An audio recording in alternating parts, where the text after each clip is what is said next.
leave it to him. He found all the discos on Mallorca, and we went and we heard Trini Lopez, and Herb Alpert and all his brass. And he knew every Dutch, German, French, Swedish girl there was on the island. And we had a real good time. So it came time to go home. I said, okay, the next leg of this whole trip is up to you. I'll get us back to Barcelona. You have to get us to Washington. So we landed in Barcelona.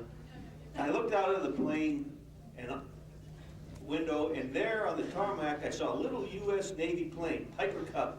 I said, Mike, there's a trip for us. So I ran over and talked to the two commanders in charge, and they said, we're going to Rota, but we're leaving in 5 minutes, and I don't think you guys can check in through customs, get your baggage, and get on board. So I said, Mike, looks like we can't do it. Now this is when O'Hara is at his best. He said, trust me, Jim.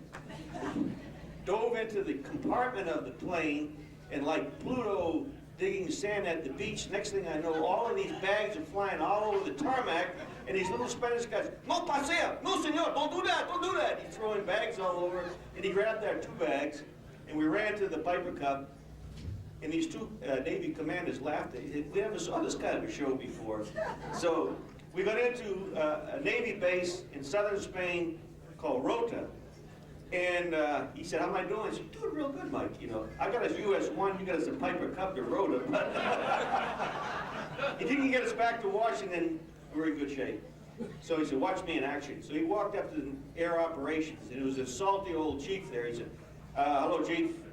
This is Lieutenant O'Hara, my friend Desmond from the O&I, Office of Naval Intelligence. We want immediate transport to Washington. We want a car. We want a billeting at the VIP headquarters and first transportation out. The chief looked at him, very salty old guy, a little shaved-tailed JG. He just barely looked in back of the room and said, sorry, Lieutenant, no transportation, no housing, no flight out of Rota. I said, Mike, we'll be here forever. You know. So let me what? Well, we went out in the town, had a good time. On our way back that night, I checked at the station, and there was a first-class airman there, and I said, when is the next flight going to anything going out of here? He said, hell, we got a full, great big transport going out tomorrow morning. I said, the chief told us that there was nothing going out. He said, oh, you must be with that screwball JG. He said he's gonna freeze here in Rota before he ever gets out of the place, you know.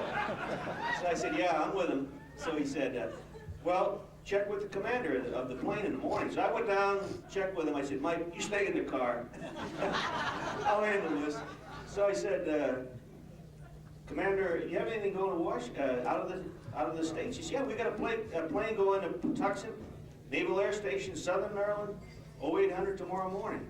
I said, you got a room? He said, yeah, all kinds of room. Yeah, I said, Mike, come over here. Mike introduced himself. He said, I can take O'Hara, but I can't take you. You're a civilian. I said, oh, shit, here we go. I'll be here until the 4th of July next year. So as happened, good luck would have it, the guy had a big purple ring on his finger.